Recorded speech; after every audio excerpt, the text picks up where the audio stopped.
খবর পেলাম ভাই, south Korean actor Don Lee villain হতে চলেছে প্রভাসের upcoming cinema spirited, directed by Animal খ্যাত সন্দীপ রেড্ডি ভাঙ্গা। এটা তো one of the biggest action film in Hindi cinema হতে চলেছে তাহলে, কারণ ডন লি, আমি আর তার পরিচয় দিতে চাই না, সে কে আপনারা খুব ভালো করে জানেন।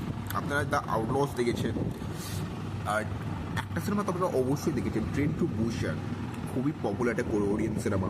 Is such a versatile actor, তার সাথে প্রভাস, জাস্ট স্ক্রিন জাস্ট পর্দা কেটে যাবে। আমার মনে হয় না যে এই সিনেমাটা কোনোভাবেই এবার ফ্লপ হওয়ার কোনো সংজ্ঞা রয়েছে।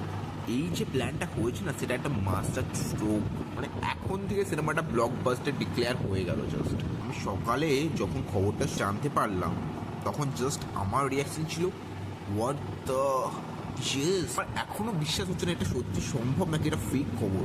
কিন্তু যদি এটা সত্যি হয়, আমি ইম্যাজিন করতে পারছি না যে কী হতে চলেছে, কারণ আমি কিন্তু ওনার খুব বড় ফ্যান।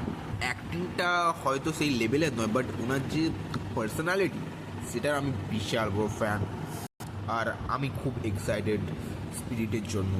সন্দীপ রেড্ডি ভাঙ্গা, প্রভাস, আর এদিকে ডন লি।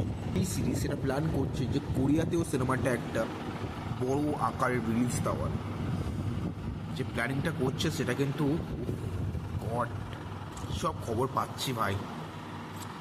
তো বেশি কথা এখন বলা উচিত হবে না, কারণ এটা অফিসিয়াল কোনো খবর নয়। যখন অফিসিয়াল খবর আসবে না, তখন এটা নিয়ে বিস্তারিত কথা হবে। তো যা এ নাও।